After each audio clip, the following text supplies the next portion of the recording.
اللہ پاک فرماتا ہے دوسری آیت میں یا ایھا الذین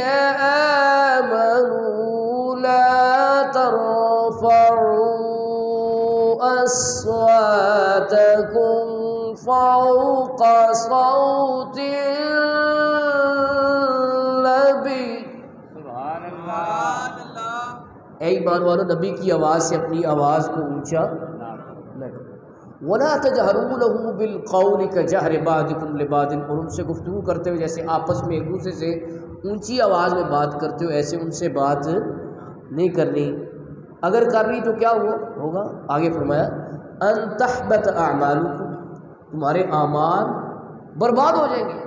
وَأَنْتُمْ لَا تَشْعُرُونَ، اور تمہیں اس کا پتہ بھی نہیں چلے گا، تمہیں اس کا احساس بھی نہیں ہوگا، تم اپنے آپ میں خود کو حاجی غازی نمازی سمجھتے رہو گے، لیکن اس بے ادبی کی وجہ سے، اور وہ کیا ہے؟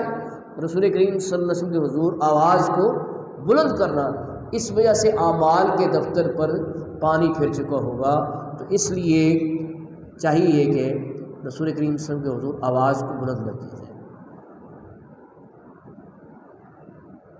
اچھا، اب یہاں سوال یہ ہے کہ یہ صرف سرکار کی ظاہریہ یاد سے ہی متعلق ہے یا اب بھی یہی حکم؟ اس کا جواب یہ کہ اب بھی یہی حکم،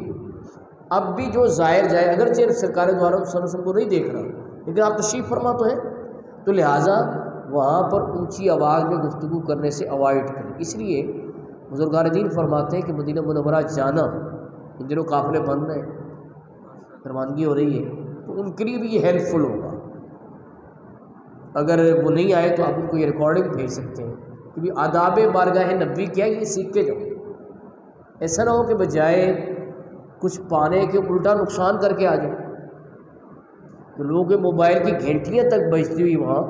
سنے گئی۔ عام مسجد میں بھی موبائل کی گھنٹی کو بند کر دینا چاہیے، لیکن وہاں جہاں پہ کہ اونچی آواز سے بولنا منع ہے اس جگہ تو کم از کم کنٹرول کرنا چاہیے۔ اچھا، اس پر میں دو دلائل پیش کرتا ہوں۔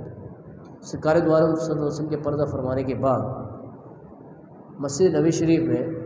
حضرت عمر فاروق اعظم رضی اللہ عنہ دو بندوں کو بلند آواز سے بات کرتا ہوا سنا، تو آپ نے ان کو بلایا، فرمایا کہاں سے آئے؟ انہوں نے کہا یہ ہم طائف سے آئے ہیں۔ فرمایا اگر تم مدینے کے رہنے والے ہوتے تو میں تمہیں سزا دیتا،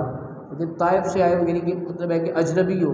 تمہیں یہاں کے آداب کا پتہ نہیں، مگر اگر یہاں کے رہنے والے ہوتے تو تمہیں میں سزا دیتا کہ تم نے یہاں پہ اونچی آواز میں بات کیوں کی۔ تو اس سے یہ پتہ چلا کہ اس آیت کا حکم صرف سرکار کی ظاہری آیات کے ساتھ نہیں ہے، آج بھی جو ظاہر حاضر ہو اسے اپنی آواز پہ قابو پا لینا چاہیے۔ اس پر دوسری دلیل پیش کرتا ہوں۔ شفا شریف میں بڑی مشہور سیرت کی کتاب ہے، اور اس کا نام شفا اس لیے ہے کہ اس کے پڑھنے سے، مطالعے سے بہت سی روحانی اور جسمانی بیماریاں دور ہو جاتی ہیں، اور یہاں تک لکھا گیا ہے جس گھر میں یہ موجود ہو وہاں پہ جادو نہیں ہو سکتا، اس وجہ سے اس کا نام شفا شریف ہے۔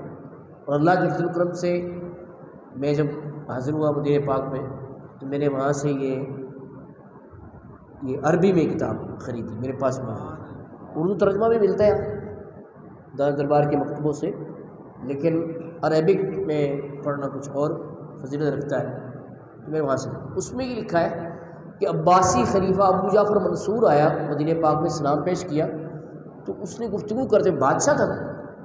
تو گفتگو کرتے اس کی آواز بلند ہو گئی، تو امام مالک رحمۃ اللہ علیہ تشریف فرما تھے، انہوں نے یہ کلمہ حق کہا۔ بادشاہ کے سامنے بات کرنا کوئی معمولی بات نہیں ہے، اس دور میں آل نال ہوتے تھے بادشاہ، جس کو چاہے پھانسی کے پھندے پہ لٹکا دیں۔ تو آپ نے فرمایا کہ یہ وہ جگہ ہے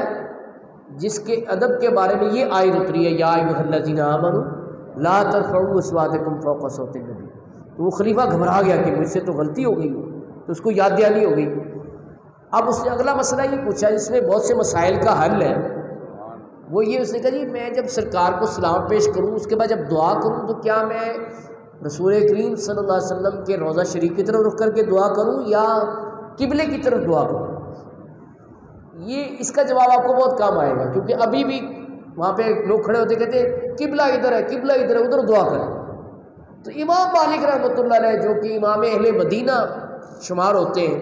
اور بہت بڑے محدث ہیں، آپ نے فرمایا کہ